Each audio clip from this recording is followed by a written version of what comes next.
Bienvenidos nuevamente a un repaso más de la lección de escuela sabática. En esta ocasión vamos a estar estudiando la lección número 9, que pertenece al último trimestre del año 2025 y lleva como título Herederos de las promesas, cautivos de la esperanza. El texto para esta semana lo encontramos en el libro de Zacarías, el capítulo 9 y el versículo 12, donde podemos leer de la siguiente manera: Vuelvan a la fortaleza ustedes, presos de esperanza. Hoy les anuncio que les restauraré todo al doble. Esta elección es muy fácil de comprender y muy fácil de dar. Así que vamos a tratar de hacer todo lo posible para sacar el más profundo contenido que podamos hacer de esta lección. Pero realmente es sumamente fácil. El día domingo lleva como título Edén y Canaán. El día lunes, la tierra como un don. El día martes, el desafío de la tierra. El día miércoles, el jubileo. Y el día jueves, la tierra restaurada. Muy bien, vamos a entrar en acción con la lección de esta semana. ¿Cuál es la idea principal de esta lección? La idea principal de esta lección es enseñarnos que la tierra no le pertenece a nadie. Nosotros muchas veces decimos, yo tengo una tierra, ya la pagué o ya la heredé, pero esa tierra no es nuestra. La tierra no es de nadie. Pasa de manos en manos, de países a países. Es cruzada por fronteras que una vez están allá, otra vez están acá. Los humanos mueren y ese pedazo de tierra queda a un hijo, al nieto, al bisnieto. Muchas veces la venden y quedan con otra persona. Y uno, por más que pueda decir, yo tengo una parcela de tierra, sí la tiene temporalmente, pero el único verdadero dueño de esa tierra es Dios.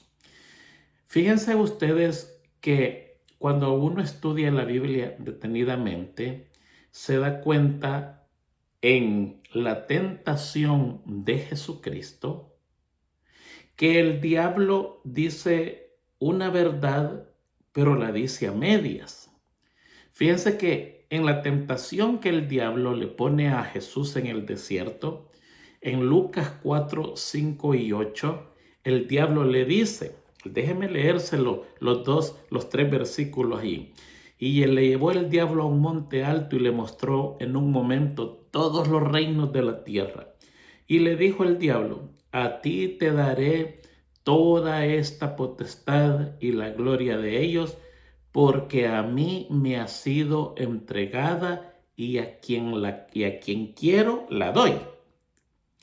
Si tú postrados me adorares, todos serán tuyos. Y el Señor responde, vete de mí, Satanás, porque escrito está, al Señor tu Dios adorarás y a Él solo servirás. En pocas palabras, ahí el diablo le está diciendo, no necesitas morir. Lo que tú vienes a rescatar, yo te lo entrego con mi propia mano, sin ningún problema, pero la condición es que tú me adores a mí. Es ridícula la propuesta, pero muchas veces se hacen propuestas ridículas para ver si la persona cae, sin importar que la propuesta sea ridícula. Hay muchos que han caído con propuestas ridículas. Y aquí el diablo le está poniendo una propuesta ridícula y le está diciendo una verdad que está a medias. La verdad no es completa y toda verdad que no es completa o está a media o se usa para engañar, la verdad se convierte en mentira. Y eso es lo que está pasando acá. ¿Qué es lo que está pasando? Adán perdió esta tierra porque se sometió a la autoridad del diablo cuando fue tentado y cayeron en la tentación. El diablo ahora se convierte en el dueño de la tierra y la Biblia le llama el príncipe de este mundo o el príncipe de este siglo. Aquí el diablo se presenta y le dice, mira, toda la potestad te voy a dar, toda esta potestad, porque a mí me ha sido entregada y a quien quiero la doy. No. Para un momentito. Vamos a parar allí un momentito. Porque lo primero que nosotros tenemos que entender que el dueño de esta tierra es Dios, el Padre. Él es el dueño absoluto de esta tierra. El gerente de esta tierra es Jesucristo. El Padre le entregó a Jesucristo la gerencia de esta tierra. Y Adán era el vicegerente. El vicegerente perdió la tierra y viene, en vez de ser el propietario Adán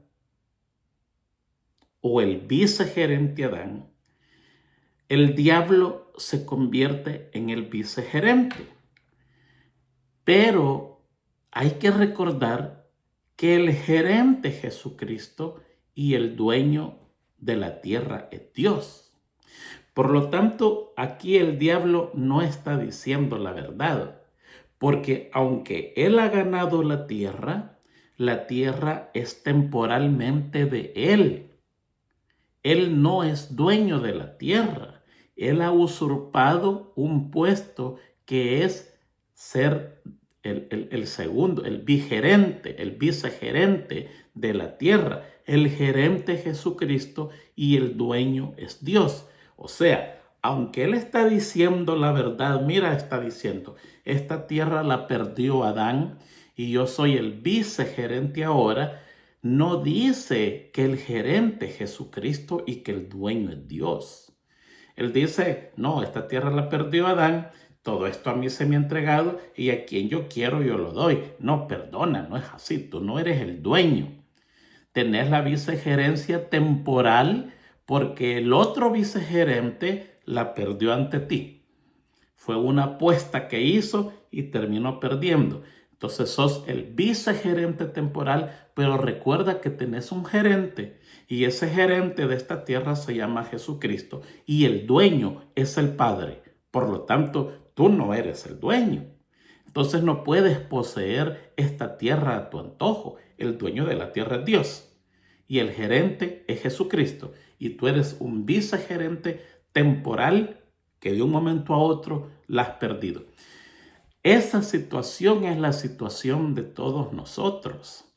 Usted es el dueño temporal de la tierra, no es el dueño permanente, porque usted y yo, aunque tengamos un pedazo de tierra, una propiedad, con una casa hermosa o una casa humilde o una choza, eso es ser dueño temporalmente porque nosotros nos vamos a morir y aunque hayamos trabajado todo el tiempo allí, esa parcela la vamos a dejar y le va a quedar a alguien más que se va a convertir en otro dueño temporal mientras viva.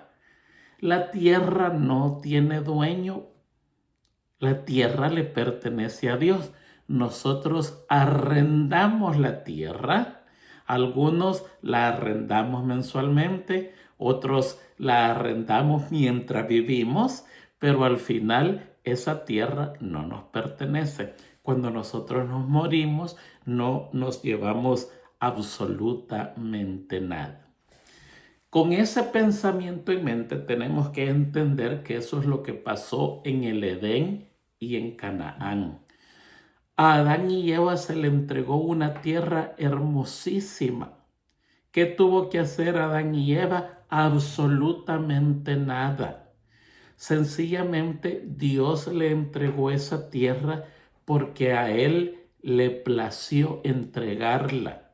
Lo mismo pasa con el pueblo de Israel. El pueblo de Israel no ha hecho absolutamente nada para poseer esa tierra.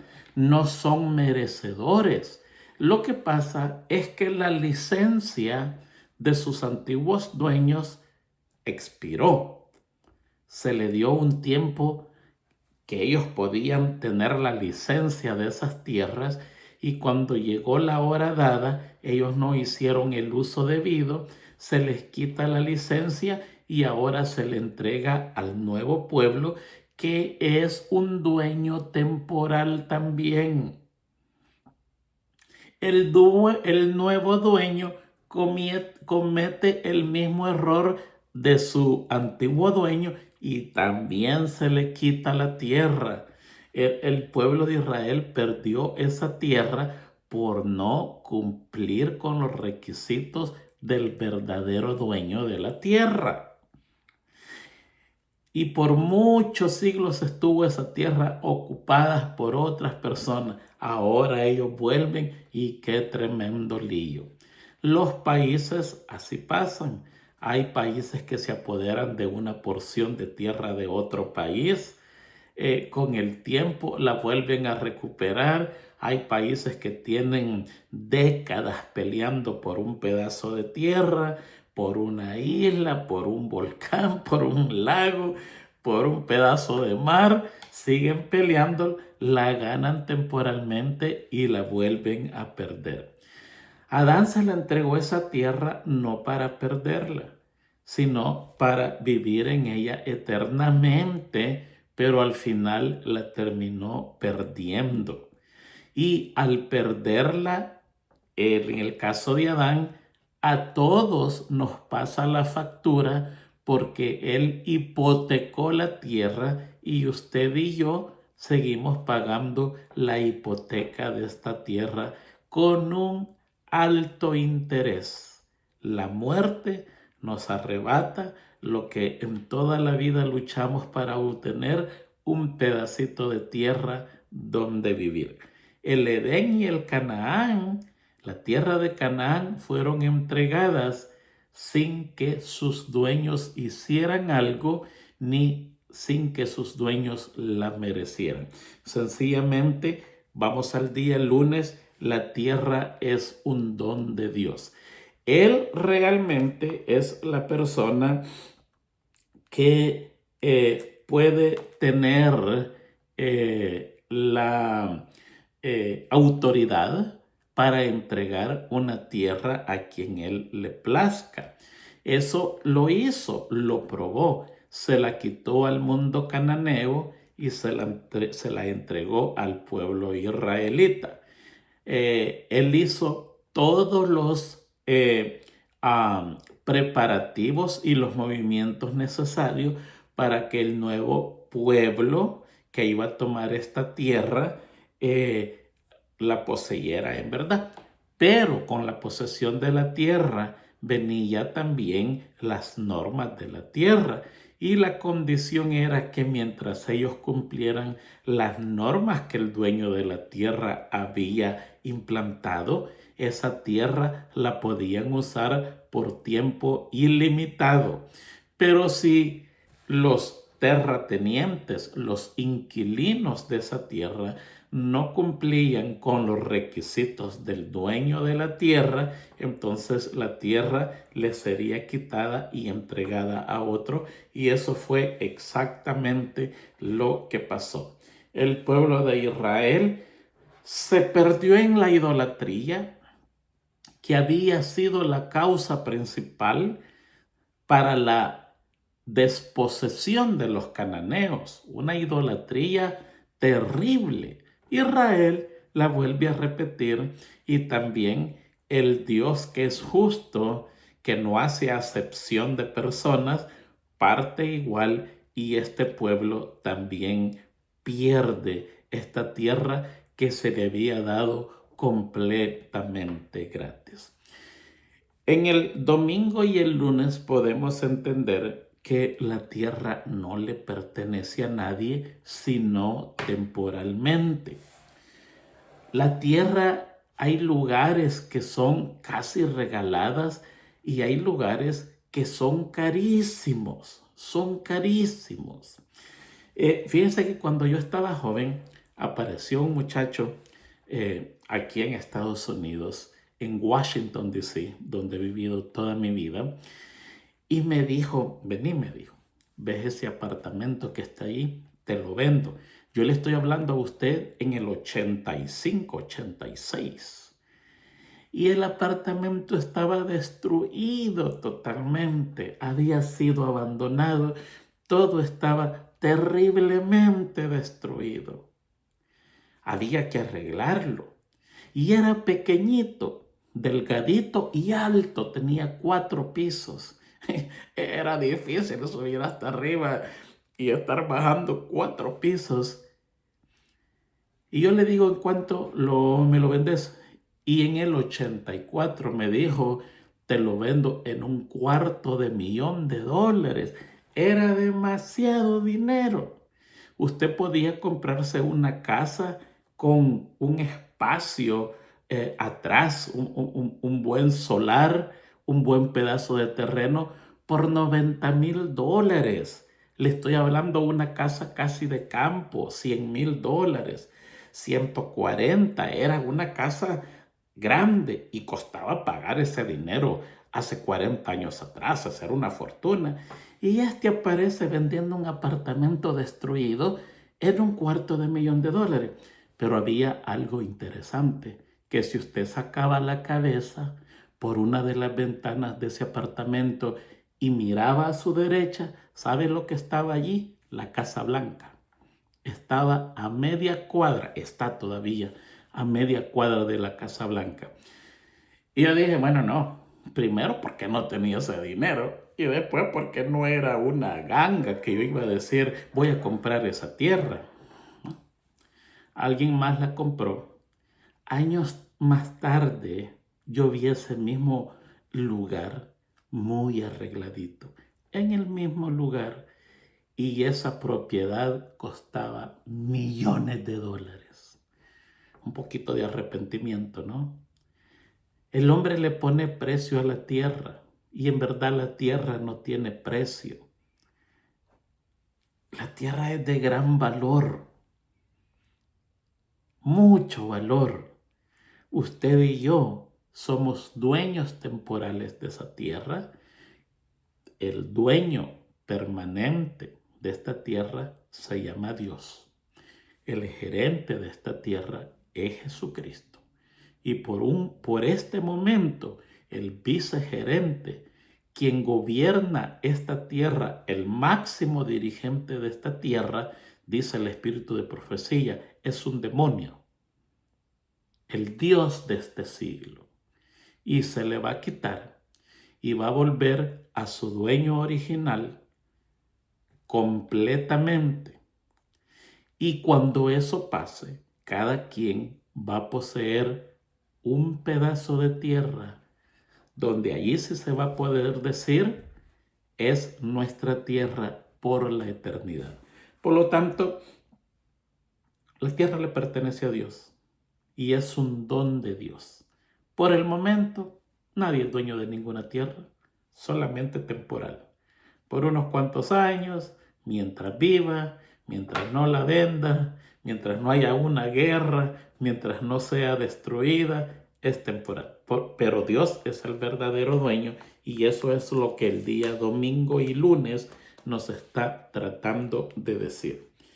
Dios es el dueño de la tierra y nosotros, junto con su máximo dirigente, somos temporales hasta el día que el Señor restaure todo y vuelva a lo cual era su plan de distribuir esta hermosa tierra entre sus hijos santos para siempre.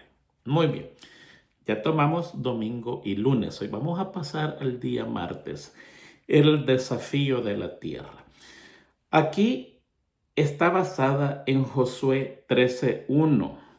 Y Josué 13:1 dice, Josué era ya anciano y de edad avanzada, y Jehová le dijo, eres anciano y de edad avanzada, y aún queda mucha tierra por poseer. Y del 2 en adelante comienza el catálogo de tierras, ciudades y países que había que conquistar, llegando hasta Josué el versículo 7. Fíjense que la palabra anciano para Josué, en este caso, cuando nosotros leemos el original, casi no se está refiriendo al número de años de vida, porque Josué logra vivir solo 110 años, comparados con los antecesores, que eran 800, 900 años. 110 años es muy poquito para él, sino que aquí, cuando se lee, tú eres un anciano y has envejecido y estás de edad muy avanzada, está hablando más bien por el debilitamiento de las facultades vitales. Eh, Casi no se refiere a la edad, sino a la condición física deplorable que tiene ya Josué cuando se le dicen en estas palabras. Por ejemplo, en Génesis 27 se le dice lo mismo a Isaac. Isaac era ya muy viejo, dice ella. Pero a pesar de eso, cuando se le dicen esas palabras, vivió 43 años más. Imagínese usted. Entonces, a David se le dice lo mismo. Era de edad muy avanzada, y vivió alrededor de 70 años. Ya era muy avanzado, pero casi no se está refiriendo a la edad, porque son pocos los años, sino que se está refiriendo a la condición física que se ha desgastado. Nosotros encontramos gente que está muy avanzada de edad y se ve joven. Es porque su vida ha sido tranquila, no se ha desgastado, no ha tenido trabajos arduos, no ha tenido dificultades duras, preocupaciones, no, ha tenido una vida bastante sosegada.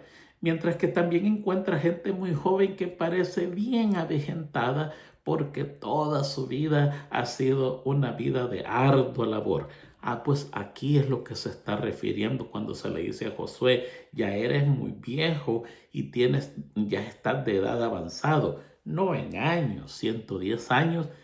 Mi abuelita tiene 104 años en este momento y conozco allí a una persona, sé de esta persona que tiene 108 años. Usted está hablando miles de años más tarde que lo que vio Josué. Entonces, en este caso, se está diciendo aquí que no, que él ya está bien desgastado físicamente.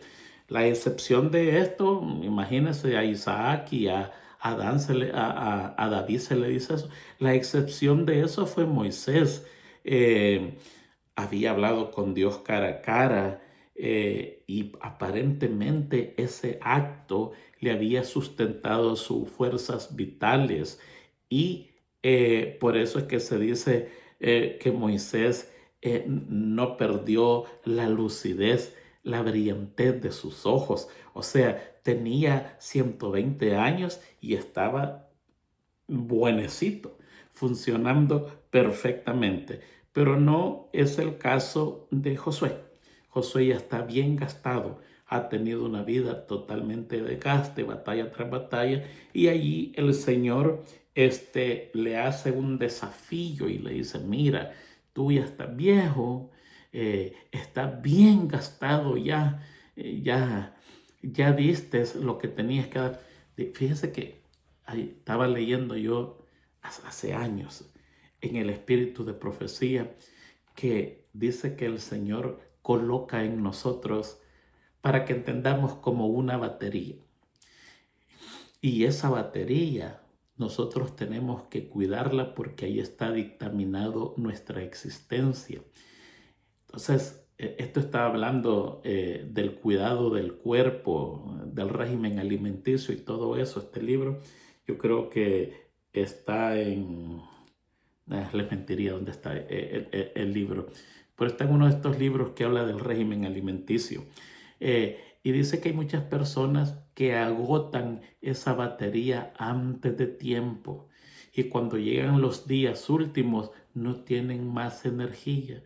Es nuestro deber cuidar las energías y no derrocharlas antes de tiempo. Tenemos que ser muy cuidadosos con el uso de nuestro cuerpo. Y aquí es lo que está pasando con Josué. Sus energías están débiles, está bien gastado y allí hay tanto que conquistar y viene inmediatamente el sorteo de la tierra que se le da a los futuros conquistadores. Cosa bien interesante. Muy bien, vamos avanzando, vamos ya bien adelante. Miércoles, el jubileo. Eso está basado en Levíticos 25:1 al 8, ¿sí? No, al 9. No, perdón, al 13. Versículo Levítico 25 del 1 al 13 y ahí está explicando qué es el jubileo. Vamos a tratar de explicar qué es el jubileo. ¿Qué era el jubileo que el Señor había entregado ahí en este lugar? Para comenzar, déjeme explicarle que la palabra jubileo, déjeme encontrarla aquí. Ya la encontré. Proviene de la palabra jovel, que significa carnero. Y luego la palabra agarra otra connotación que significa cuerno de carnero. ¿Qué es el cuerno de carnero?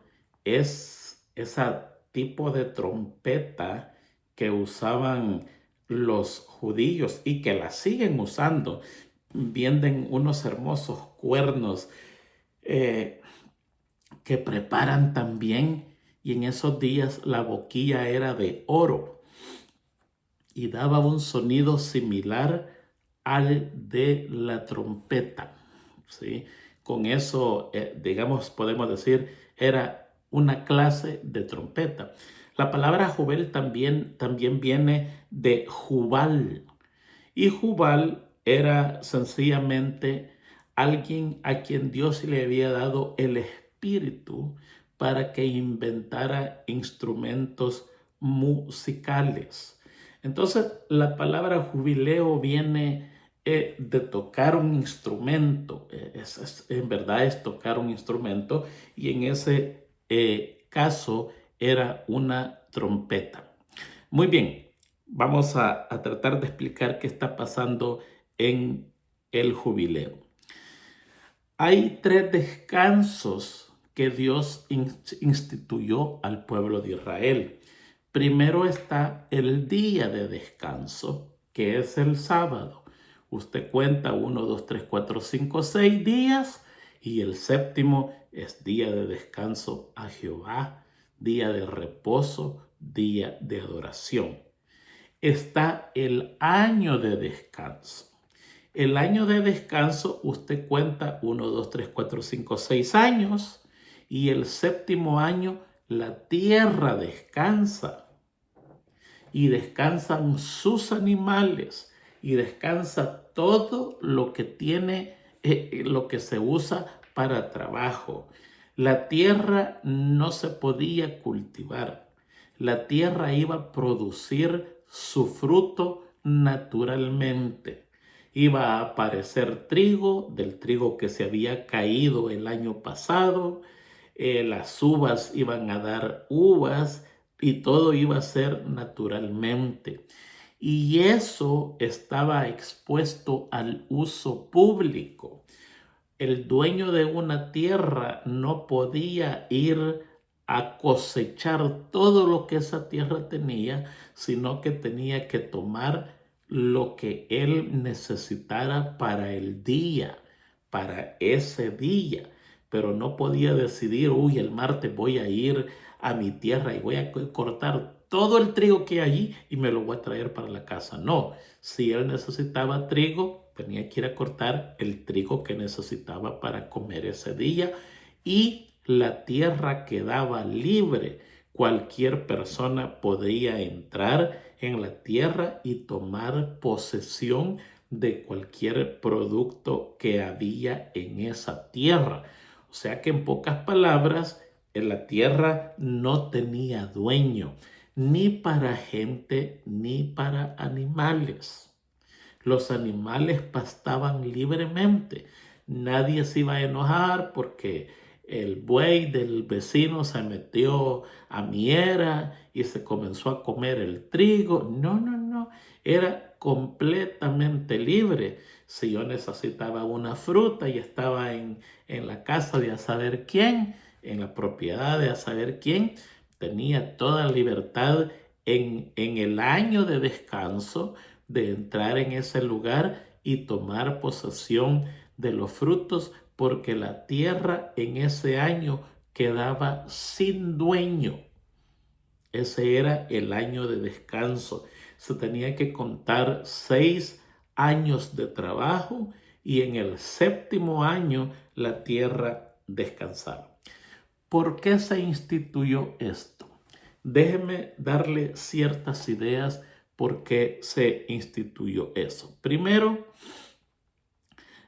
para enseñarle a los israelitas que el derecho soberano sobre la tierra le pertenece a Dios y que ellos eran arrendatarios de esa tierra porque Dios se los había permitido. Entonces cada 7 años Dios les decía, esta tierra no es tuya, esta tierra te la ha prestado el Señor, no es tuya, el soberano de esta tierra es Dios. Y por eso es que la tierra quedaba libre un año para quien quisiera entrar en esa tierra y tomar el producto que había disponible. Número 2, para probar la obediencia del pueblo, que falló grandemente por 490 años y por eso vino Nabucodonosor y se lo llevó 70 años cautivos, porque 7 por 7 es 49.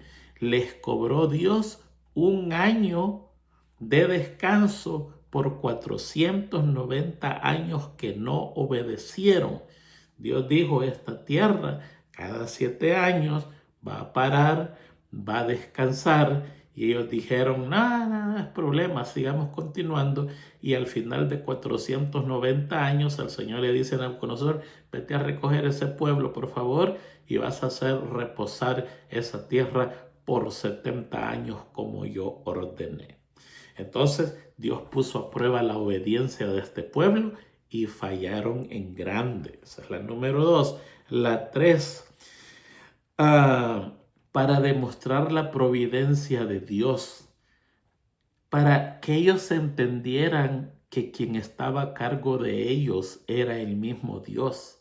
Allí se había dicho que a pesar que no sembraran esa tierra, nadie iba a aguantar hambre en ese año ni en el siguiente, porque en el siguiente apenas comenzaban a sembrar y la cosecha no iba a aparecer inmediatamente. Iba a tomar muchos meses en que apareciera una cosecha normal. Entonces Dios no solo le da su providencia para ese año número 7, sino que gran parte del número 8. Y con eso les estaba enseñando que primero Dios es el soberano de la tierra, que segundo ellos tienen que obedecer el mandato de Dios y que tercero ellos tienen que aprender que su sobrevivencia depende de Dios. Muy interesante todo lo que está pasando allí. Cuarto, para apartarlos del amor desmedido y la búsqueda de ventajas mundanas, para aprender a depender de Dios para su bendición y sustento. Ya ellos sabían de que esa tierra no era de ellos, entonces no iba a comenzar lo que pasa en muchos países: compra de tierra, tener posesión tras posesión, posesión tras posesión, una sed de tener propiedades, donde hay gente que logra tener grandes porciones de tierra, mientras hay gente que no tiene ni dónde dormir.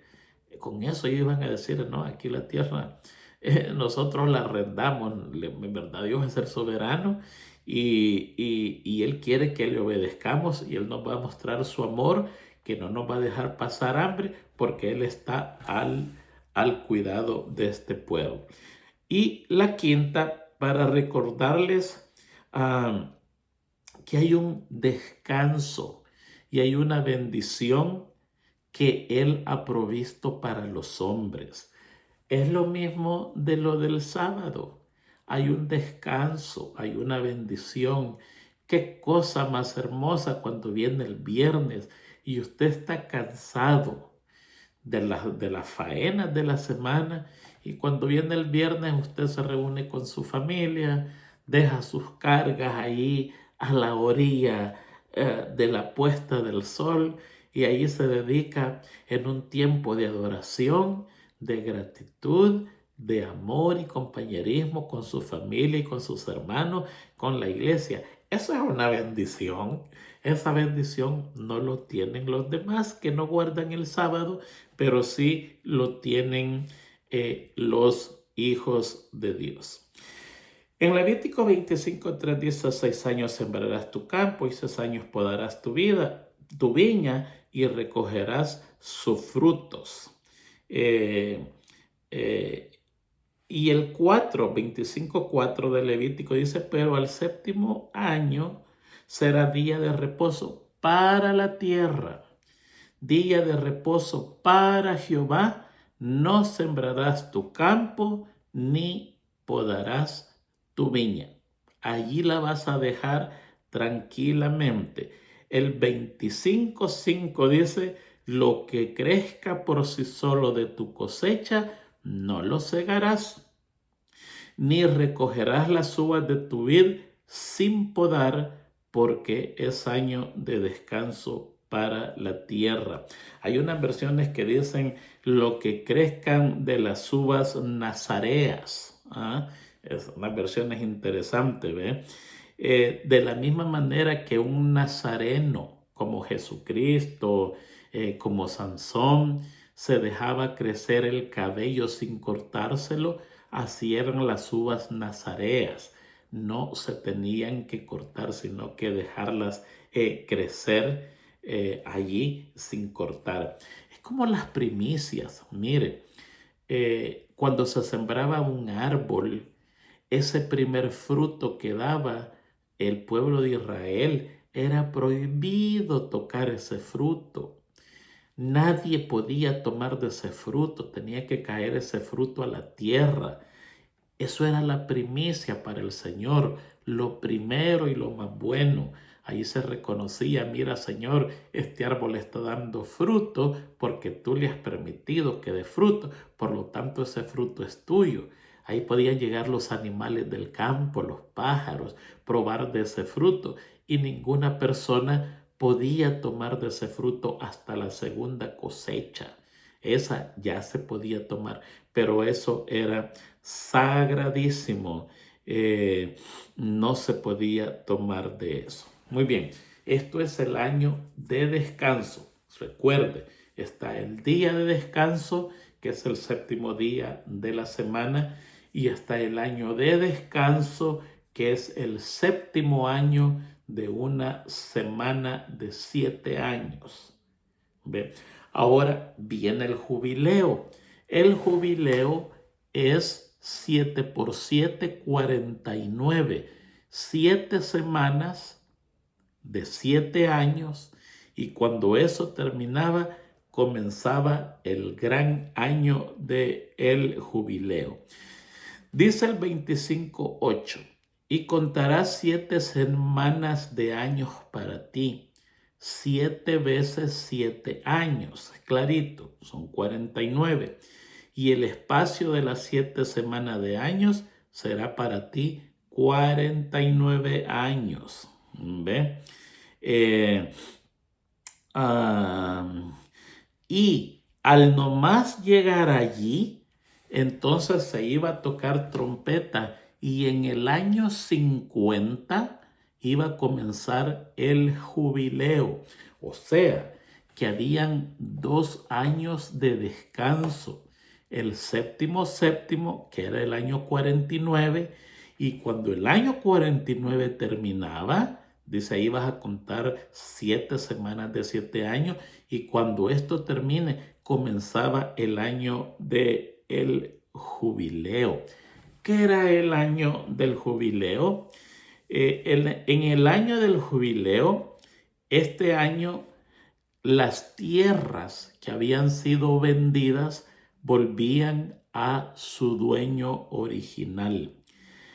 Todo el esclavo, todo el preso quedaba en libertad. Todo aquel que se había vendido por pobreza quedaba en libertad. Imagínense que la persona que recibía su heredad era heredad eterna. Eterna mientras cumpliera lo que el Señor decía. O sea, ¿se acuerda usted la viña de Nabot? Que el rey Acab la quería. Me imagino que era hermosa, hermosísima, porque el rey la veía desde su palacio y la quería. Y estaba con ganas de tener esa viña, y va y la compra. ¿Y qué le dijo Nabot? No se la puedo vender porque esta es herencia de mi familia. Y al final lo mató. Interesante, el gran rey de Israel, asesino, como otros más, ¿no es cierto, no? ¿Ve? Entonces, si esa viña la hubiera vendido en esos 50 años 3 o 4 veces, no importaba quién la había comprado ni cuánto había pagado. Cuando se contaba esos 49 años y llegaba el año del jubileo, esa viña regresaba a su dueño original. O sea que si Nabot hubiera vendido al rey Acab esa viña, y Nabot hubiera llegado al año del jubileo, la ley decía que aunque Acab le hubiera pagado cualquier fortuna, porque Acab le dijo, yo te pagaré lo que tú digas. Le gustaba tanto esa viña. Imagínese que le haya dicho, me vas a dar 2 millones de pesos. Bueno, esa es una idea. A veces hay países que 1 millón de pesos no es nada, ¿no es cierto, no? Pero digamos, un número exagerado.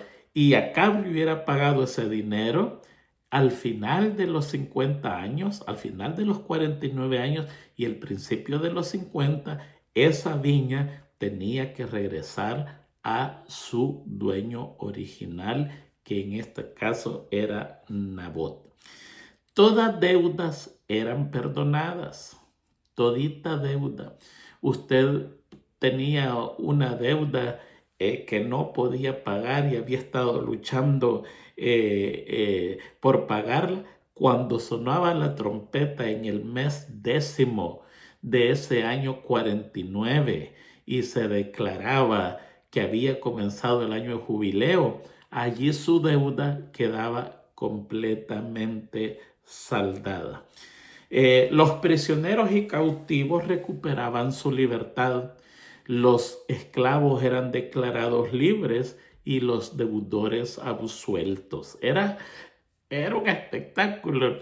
Yo leí una parte donde los judíos no prestaban dinero cerca del año del jubileo porque iban a perder ese dinero. Y hay una queja contra ellos porque habían muchos judíos ricos que imagínese usted en el año 47, 48 venía un pobre y les decía, mira, préstame tanto dinero. Y ellos decían 48, 49, no te presto dinero porque en 2 años es el año del jubileo y si te doy ese dinero, con seguridad lo perdía. Había un castigo para esas personas. Porque usted en el año 49, si había una persona que tenía necesidad y usted tenía la posibilidad de ayudarlo y no le ayudaba pensando en el año del jubileo, era castigada por Dios. ¿Qué es lo que estaba tratando del Señor decir allí? Que al final todo es de Dios. No hay nada que nos pertenece a nosotros. Todo le pertenece a Dios. En nuestra vida no debería de haber espacio para la codicia o la avaricia o el egoísmo, porque entre más liberales somos, más Dios nos bendice. Es lo que está tratando de enseñar aquí en el caso del jubileo, y ese año 50 tenía que ser un año especial de regocijo y ya eran 2 años de vacaciones. Imagínese usted qué interesante que a cada 7 años las personas no trabajaban todo el año, descansaban todo ese año y a cada 50 años no trabajaban 2 años. Por lo menos cada persona tenía que vivir un jubileo en la vida y hay unos que vivían posiblemente 2 jubileos y los más poderosos físicamente, los más fuertes, posiblemente 2 jubileos, no, 3 ya no la pasaban para este tiempo, pero 2 jubileos sí hubieron algunos que posiblemente la pudieron vivir, disfrutar, no importaba en qué lado estaban, si eran de los deudores o o eran de las personas que eran ricas y habían hecho préstamos y perdían todo lo que tenían allí. Era un sistema que Dios había puesto para enseñar al pueblo de Israel a no ir tras las riquezas de esta tierra, a no tener avaricia, ni egoísmo, ni envidia, ni codicia, a depender completamente de Dios, a obedecer a Dios y hacer la voluntad de Dios. Levítico 25:13. En el año de este jubileo, cada uno volverá a su posición. En el 25:12, uno antes, dice, porque en el jubileo será santo para vosotros, comeréis del fruto del campo. Y en el 25:11 se dan las mismas órdenes del año sabático, donde le está diciendo, déjeme leerles el 25:11, no sembraréis ni segaréis lo que nazca por sí mismo en él, ni vendimiaréis las uvas de vuestra vid sin podar. O sea, que quiere decir que en el año 49 tenían que celebrar el año sabático, y una vez terminaba ese año sabático, comenzaba el año del jubileo, con exactamente las mismas instrucciones del año sabático, pero allí había más que hacer. Se devolvían las tierras a su dueño, los reos eran liberados, los esclavos eran liberados, también absueltos, y las deudas eran perdonadas. Supuestamente tenía que ser una fiesta nacional donde todos quedaban de nuevo en un solo nivel, cada quien propietario de la tierra que le habían dado a su familia por heredad perpetua. Al final el pueblo de Israel no hizo caso y terminó perdiendo todo en el año 70 después de Cristo, cuando fue raída del todo la ciudad amada de Dios, y el pueblo israelita dejó de ser por siglos y sobrevivió en el exilio, sufriendo todas las penurias que se puede imaginar. No ha habido un pueblo en la tierra que haya sufrido más que el pueblo israelita, y que a pesar de eso se mantenga hasta el día de hoy de la misma manera que se mantiene. En la cruz del Calvario, ellos dijeron y que su sangre caiga sobre nosotros, sobre nuestros hijos y los hijos de nuestros hijos. En pocas palabras están diciendo sobre nosotros y toda nuestra descendencia. Dios los escuchó y así se cumplió. Es un pueblo totalmente sufrido.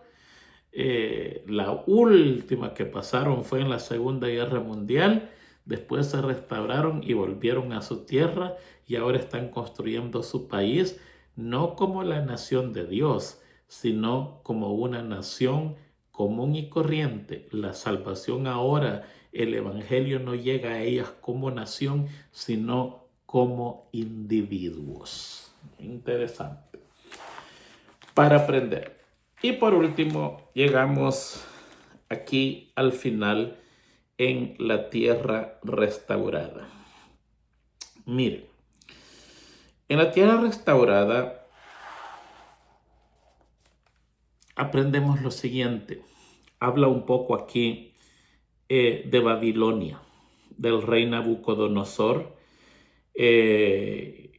que vino a Jerusalén y se llevó cautivo al mundo judío y lo tuvo preso por 70 años para que la tierra descansara el año de descanso, que no lo había tenido por 490 años. Allí pasaron cosas interesantes. Allí encontramos profetas que trabajaron en diferentes niveles. Ahí encontramos nosotros a Daniel. Ahí encontramos nosotros a Ezequiel. Daniel trabaja en las cortes del rey. Ezequiel trabaja con el pueblo israelita cautivo en Babilonia. Y encontramos a Jeremías también, que trabaja con el pueblo que se había quedado en Israel, que no había logrado ser cautivo. Dios dijo que descansaran cada séptimo año. No lo hicieron, al final les cayó la penalidad. No quedaron sin culpa y la tierra terminó descansando como Dios dijo. Regresaron a los 70 años, algunos. Otros ya se habían quedado en Babilonia y no quisieron volver, porque volver significaba mucho trabajo, restaurar una ciudad, restaurar un templo, restaurar un país entero, pero se tenía que hacer porque se tenía que preparar para la venida del Mesías que iba a llegar a ese lugar. Israel nos muestra a nosotros la tristeza de lo que es desobedecer a Dios. Nosotros, el Israel moderno, repetimos muchas veces esa misma historia. Nosotros no tenemos un lugar fijo porque nosotros no somos eternos. De un momento a otro morimos y nada de lo que tenemos nos llevamos. Todo lo dejamos. Lo único que nos ponen es una ropa para vestirnos que ni nosotros mismos tenemos la habilidad de ponernos, sino que muertos alguien nos tiene que vestir. Esa es la situación de nosotros. Pero aquí se nos habla de una tierra prometida. ¿Qué va a pasar en la tierra prometida? Miren, la tierra prometida comienza primero con un descanso milenario.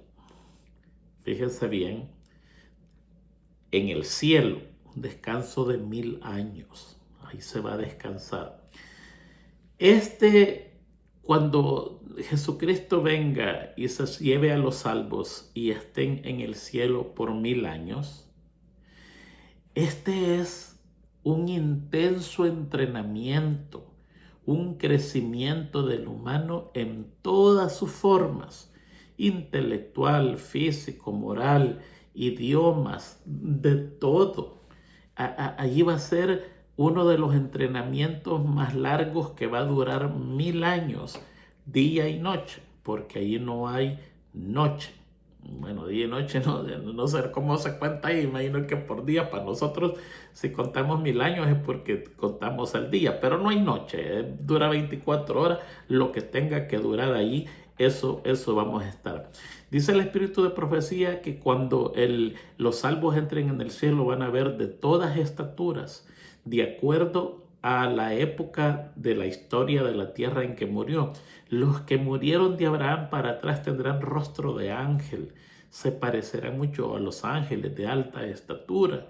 Y así ha venido perdiendo el hombre su belleza, su estatura, su estampa, hasta que los últimos que entremos, como todos somos nosotros, vamos a entrar bien enanitos.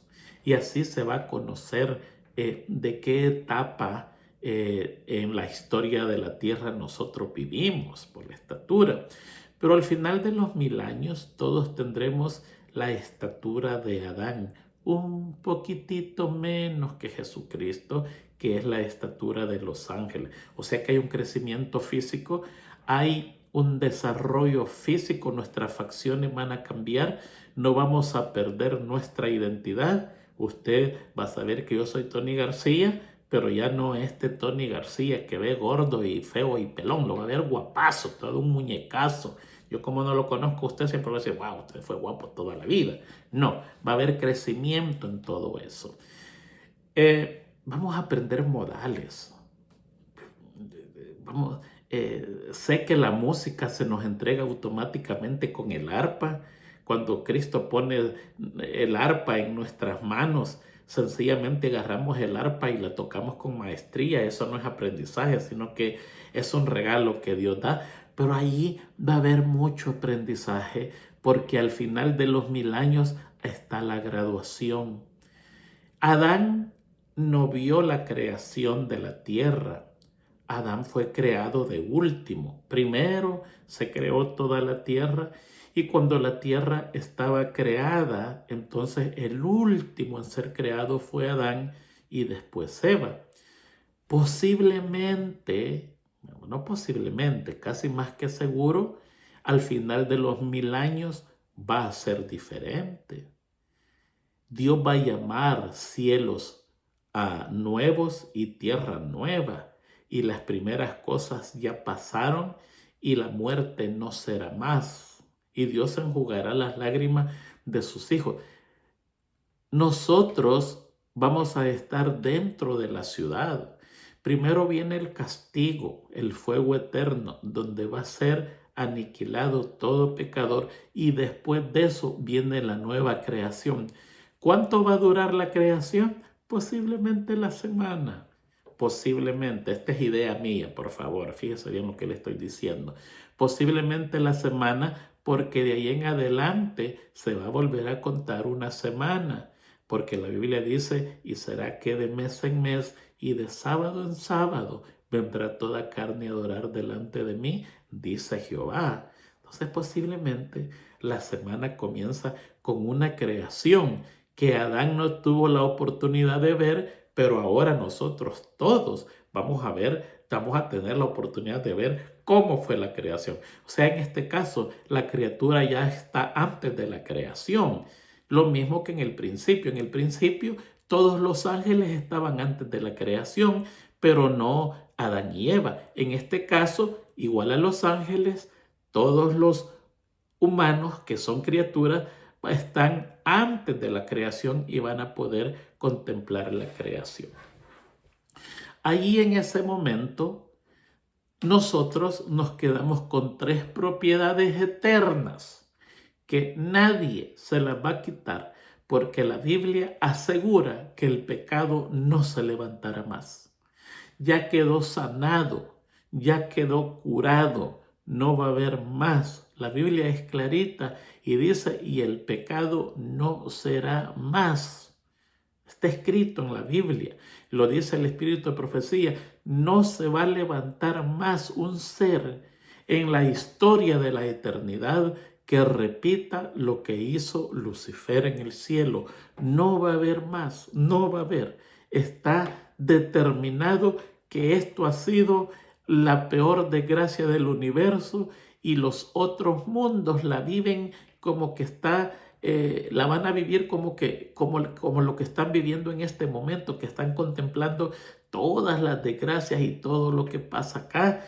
Y ellos dicen, qué terrible, qué terrible. Fíjense que dice el espíritu de profecía que el universo aún le tenía un poquitito de simpatía a Satanás, fíjense lo que dice.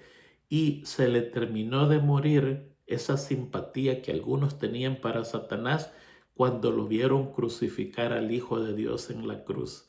Ahí se dieron cuenta que es mentiroso y asesino y todo afecto paró eternamente, porque se dieron cuenta hasta dónde era capaz de quitarle la vida al Hijo de Dios.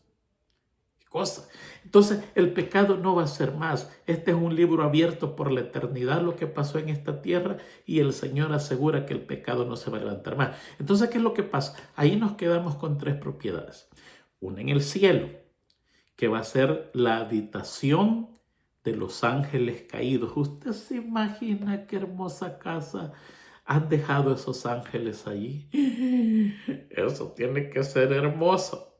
La creación del hombre no fue por capricho, la creación del hombre fue para repoblar el vacío que han dejado los demonios. Eso es todo lo que pasa acá.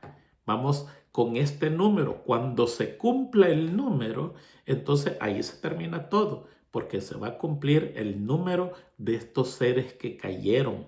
Y con este número de humanos se va a repoblar ese vacío que dejó Satanás y sus ángeles al abandonar el cielo, y los humanos eventualmente van a ser igual a los ángeles, y con el pasar de la eternidad van a ser superior a los ángeles, y todos se deleitarán, incluyendo los ángeles, en saber la dicha de que el humano superó a los ángeles. Ahí nos quedamos con una mansión, pero qué mansión más tremenda. Nos quedamos con una tremenda habitación en la Santa Ciudad. La Santa Ciudad es grande, 400 millas por 400 millas por 400 millas. Son, ¿qué? Por los 800 kilómetros por allí de lado, por lado, por alto. Una ciudad inmensa, y cada quien tiene un lugar donde vivir. Y se nos va a dar un lugar en el campo de la preferencia donde nosotros nos guste más. ¿Le gusta la par del mar? Pues va a tener una a la par del mar. ¿Le gusta la orilla del río? Pues va a tener su propiedad a la orilla del río.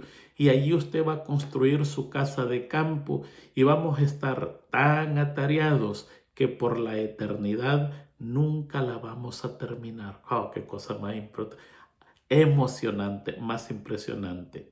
La que Dios tiene preparado para cada uno de nosotros. Hasta allí, entonces seremos propietarios de esta tierra por la eternidad. ¿Porque hicimos algo? No. Sencillamente porque Cristo así lo decidió. Porque Dios le entregó esta propiedad por heredad a Jesucristo, y Jesucristo la reparte a todos sus hijos, y hasta allí la tierra usted va a poder decir mi casa. Yo tengo mi casa, y esa casa es eterna, no se vende, nada de eso. Por la eternidad tiene tres propiedades que van a ser suyas. Muy bien, me interrumpieron al final de la lección. No le pongan mucha atención ahí, los vecinos pasan.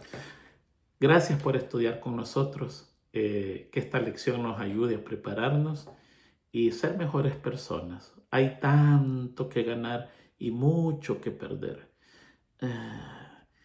Por lo que sea que nosotros estemos viviendo, por los malos momentos que pasemos, no perdamos de vista la patria celestial. Quizás en la tierra tengamos problemas, decepciones, desencantos, enojos, frustraciones, amargura, pero es que la tierra que vivimos así es. Todos pasamos eso. Si no es una cosa es otra. Si no es una aflicción es esta. A veces no tenemos ni cómo pagar el pedazo de tierra donde vivimos, ya sea comprado o rentado. Pero hay una promesa. Y la dijo Jesucristo antes de irse, y se la dijo a su esposa, a sus apóstoles: no se turbe vuestro corazón ni tenga miedo. Creed en Dios y creed también en mí. En la casa de mi Padre hay muchas moradas. Si no fuera así, nos lo hubiera dicho. Voy pues a prepararlas. Ya están listas.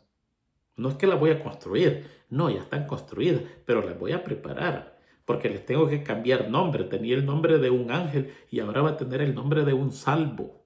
Y tengo que ponerlas bien bonitas para que donde yo estoy, todos ustedes también estéis. Más que una propiedad en el cielo, una propiedad en la santa ciudad y una propiedad en el campo de la tierra, donde no va a haber mar ni nada de eso. Es el acto de estar con Dios y con Jesucristo lo que en verdad va a llenar nuestras vidas. Que Dios les bendiga, que Dios les guarde. Nos vemos la otra semana, Dios mediante, con otra de estas lecciones que estamos estudiando. Y como siempre esperamos que el contenido de esto le ayude en su vida espiritual y también le ayude a comprender y a impartir la lección mejor con sus alumnos el día sábado cuando le toque dar la lección de escuela sabática. Feliz semana a todos.